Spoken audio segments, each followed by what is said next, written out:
कोई भी शनाख्त ना होने से लेकर एक पहचान बनने तक का जो सफ़र है, उसके अंदर बहुत से मराहिल होते हैं, बहुत सी मुश्किलात होती हैं। ज़ाहिर है, जब भी आप एक नोबडी से लेकर एक समबडी बनने का सफ़र कर रहे होते हैं, तो उसके रास्ते में बहुत से मराहिल होते हैं, बहुत सी दुश्वार गुजार रास्तों से आपको गुजरना पड़ता है, बहुत सारे सबक सीखने पड़ते हैं। और मेरा सफ़र भी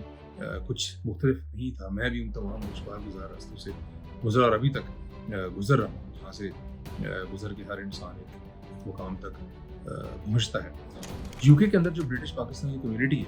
वो यहाँ की दूसरी बड़ी एथनिक माइनॉरिटी है और हम लोगों की तादाद यहाँ कम व बेश 1.1 मिलियन के लगभग। दूसरी जंग अजीम के बाद यूके का जो रिवाइवल का जो प्रोसेस था, उसके अंदर पाकिस्तानी कम्युनिटी जो थी उसने बहुत कलीदी किरदार अदा किया और नेशनल हेल्थ सर्विस जैसे बड़े इदारे और यहाँ की टेक्सटाइल और स्टील इंडस्ट्री है, उसको खड़ा करने में बहुत बड़ा रोल अदा किया। लेकिन हमारी बदकिस्मती है, मैं अभी ह्यूमन राइट्स कमीशन की रिपोर्ट पढ़ रहा था, उसके मुताबिक यूके के जो तमाम इंटरनेशनल एयरपोर्ट्स हैं, वहाँ पर जो पाकिस्तानी कम्युनिटी के लोग हैं, उनको 52 टाइम्स यानी कि 52 दफ़ा ज़्यादा रोका जाता है और उनको इंटेरोगेट किया जाता है और उनको इन्वेस्टिगेट किया जाता है। और हसल कौम ये यहाँ पर पाकिस्तानियों के लिए बहुत बड़ा चैलेंज है, उसकी वजूहत की तरफ मैं आता हूँ। यूके के अंदर मैं पहली दफ़ा सन 2003 में आया और यूनिवर्सिटी ऑफ सरे से अपनी MBA की डिग्री कंप्लीट करने के बाद वापस पाकिस्तान चला गया। दूसरी दफ़ा यूके में सन 2009 सितंबर में मुस्तकिल सकूनत इख्तियार करने का इरादा लेकर आया और मैंने आकर देखा कि 2009 का यूके पाकिस्तानियों के लिए बहुत ही मुख्तलिफ, बल्कि ये कहना ज़्यादा मुनासिब होगा कि बहुत मुश्किल मुल्क बन चुका। 7 जुलाई सन 2007 को लंदन के जो शहर है उसके अंदर जो हौलनाक दहशतगर्दी का हमला हुआ, जो धमाके हुए, उनकी वजह से अनफॉर्चुनेटली जो पाकिस्तानी प्रोफेशनल्स हैं, जो पाकिस्तानी कौम है, हमारे ऊपर एक रेडिकलिस्ट होने की और एक फंडामेंटलिस्ट होने की और एक एक्सट्रीमिस्ट होने का एक ऐसा लेबल लग गया, एक ऐसी छाप लग गई कि जिसके साथ ज़िंदगी गुजारना और जिसको मिटाना हमारे लिए बहुत बड़ा चैलेंज बन गया, बहुत बड़ा मसला बन गया। मुझे अभी तक याद है सन 2009 जब मैं यूके आया, मैं जब भी किसी इदारे में जाता था, मैं किसी दूसरी नेशनलिटी के इंसान से मिलता था, तो अपनी काबिलियत, अपनी मेहनत का सबूत देने से पहले मुझे ये सबूत देना पड़ता था कि मेरा ताल्लुक माजी में या हाल में किसी भी रेडिकलिस्ट ऑर्गेनाइजेशन या किसी भी दहशतगर्द तंजीम या किसी भी एक्सट्रीमिस्ट ऑर्गेनाइजेशन के साथ नहीं रहा। ये मेरे ख्यालात बिल्कुल भी इस तरह के किसी जो ख़तरनाक इदारे हैं उनके साथ मुताबिकत रखते हैं। बीइंग अ पाकिस्तानी मुसलमान, being a Pakistani professional, sir मेरा ही नहीं, हमारे जैसे बहुत से जो पाकिस्तानी उनको यहाँ पर इस चैलेंज का मुकाबला करना पड़ा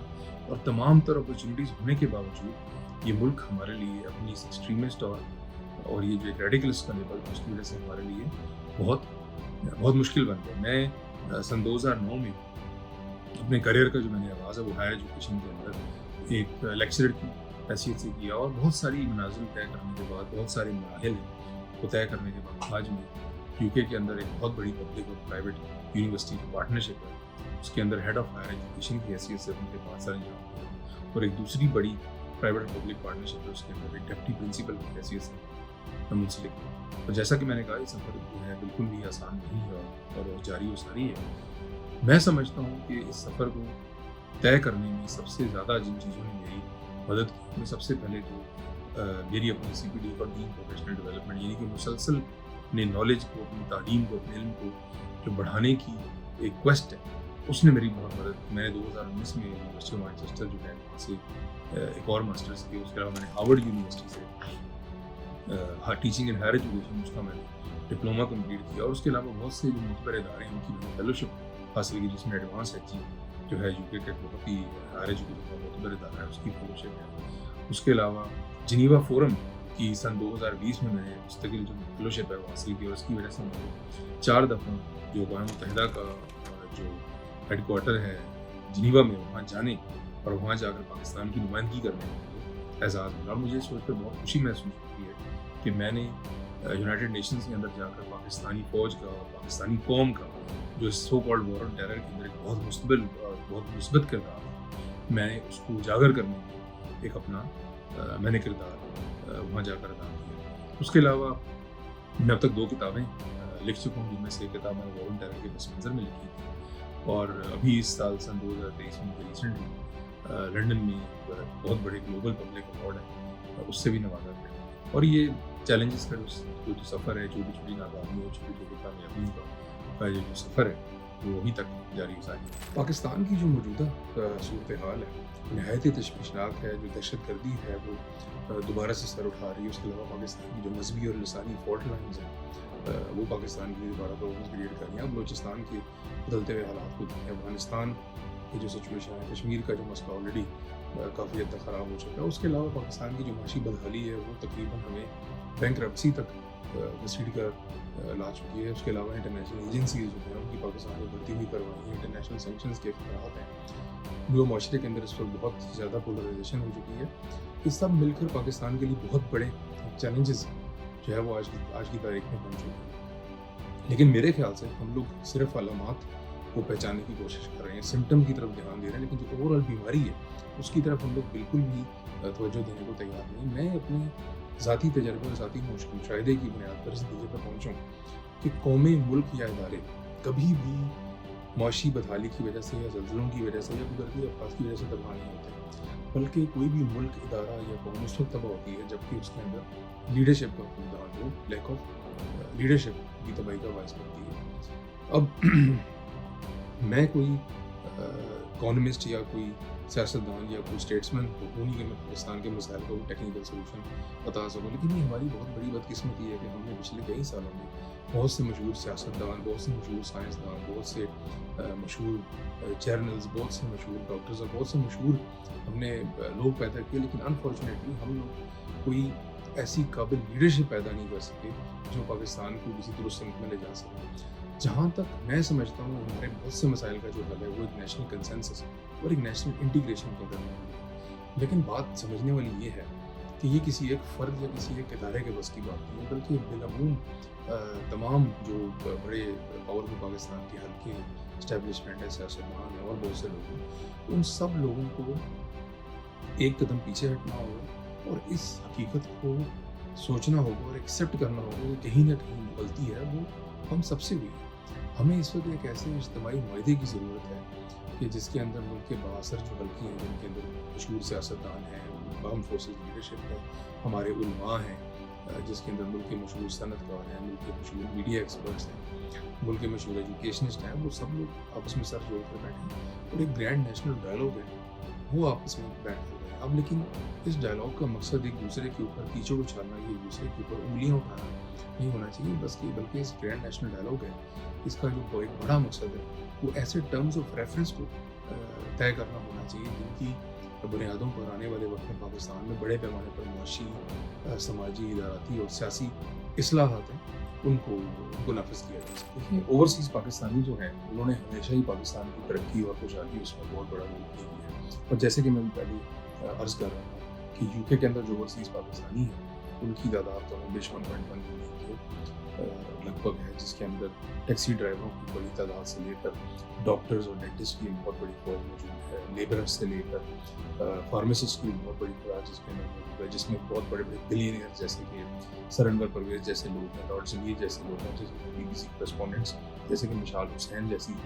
سیلیبریٹیز ہیں اس کے اندر, جس میں بڑے بڑے جو اسپورٹس اسٹارز ہیں جیسے کہ عامر خان جیسے ینگ وار اسٹار, بہت بڑے بڑے پولیٹیشینس ہیں, فار ایگزامپل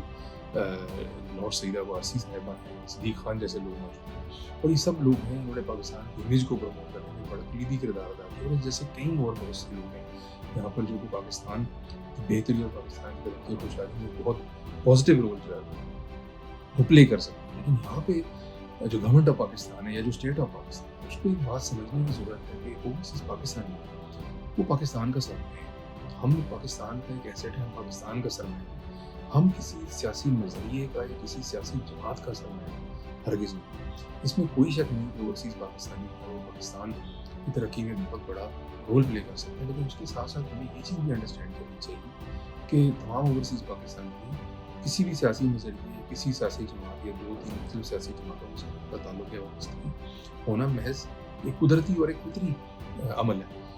حب الوطنی یعنی کہ پیٹریوٹزم اور پولیٹیکل ایفیلیشن یعنی سیاسی وابستگی, یہ دو بالکل ڈفرینٹ چیزیں, اور ہمیں کوشش کرنی چاہیے کہ ہم ان کے درمیان ایک کلیئر جو لائن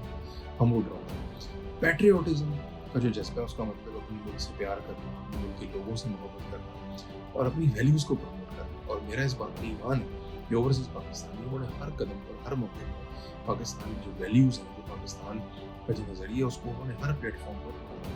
बहुत ही बहादुरी और बहुत ही मोहब्बत के साथ उन्होंने पोर्ट्रे किया है। इसलिए महज किसी मखसूस जमात या कुछ मखसूस जमातों के साथ एफिलिएशन की वजह से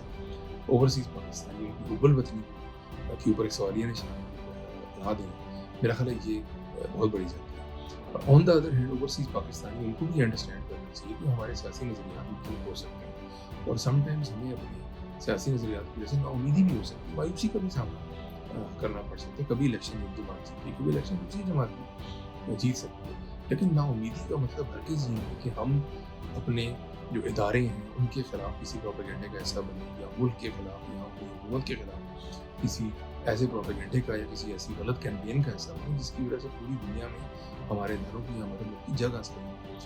पॉजिटिव क्रिटिसिज्म करना चाहिए, बिल्कुल करना चाहिए। हमें पॉजिटिव चेंज के लिए आवाज़ उठानी चाहिए। हमें जो डेमोक्रेसी है और डेमोक्रेटिक प्रोसेस है, हमें उसका हमें हिस्सा बनना चाहिए, लेकिन हमें मेक श्योर करना चाहिए कि हम किसी ऐसे एजेंडे का या किसी ऐसी कैंपेन का हिस्सा बनें जिसकी सरासर बुनियादें हो महज बागियाना ख्यालात की बेस पे हो, जिनका मकसद पाकिस्तान की जो नज़रियाती असास है उसको नुकसान पहुँचाना। अच्छा, यहाँ पर यह बात भी बहुत ज़रूरी है कि ओवरसीज़ पाकिस्तानियों को सिर्फ फंड्स ट्रांसफ़र करें, सिर्फ रेमिटेंसेस ट्रांसफ़र करें, एक उनको जो है जुज़्व ना समझा जाए, बल्कि ओवरसीज़ पाकिस्तानियों की सूरत में अल्लाह ताला ने पाकिस्तान को एक बहुत बड़ा टैलेंट पूल प्रोवाइड किया है। हमें कोशिश करनी चाहिए कि ओवरसीज़ पाकिस्तानियों के ज़रिए पाकिस्तान में कुछ नॉलेज ट्रांसफ़र प्रोजेक्ट्स हैं, उन पे भी काम किया जाए, फिलैंथ्रोपिक प्रोजेक्ट्स पर काम किया जाए, सोशल कॉजेज़ उनके जो पॉलिटिकल डिस्कोर्स है ओवरसीज़ पाकिस्तानियों को उसका हिस्सा बनना चाहिए। मैं समझता हूँ कि जो पाकिस्तान की आम आवाम है उसको ओवरसीज़ पाकिस्तानियों के साथ मिलकर कुछ पार्टनरशिप प्रोजेक्ट्स प्रमोट करने चाहिए। पाकिस्तान की यूनिवर्सिटी, दूसरे इदारे हैं, स्कूल्स हैं, कॉलेजेस हैं, थिंक टैंक्स हैं, उनको चाहिए कि ओवरसीज़ पाकिस्तानियों के साथ मिलकर कुछ नॉलेज ट्रांसफ़र प्रोजेक्ट्स हैं उनके ऊपर काम करें। इसकी वजह से जो पाकिस्तान की जो सोसाइटी है वो एक बेहतर सिविक सोसाइटी बन सकेगी और मेरे ख्याल से पाकिस्तान में एक बेहतर सेंस ऑफ जस्टिस है वो प्रिवेल कर सकेगी।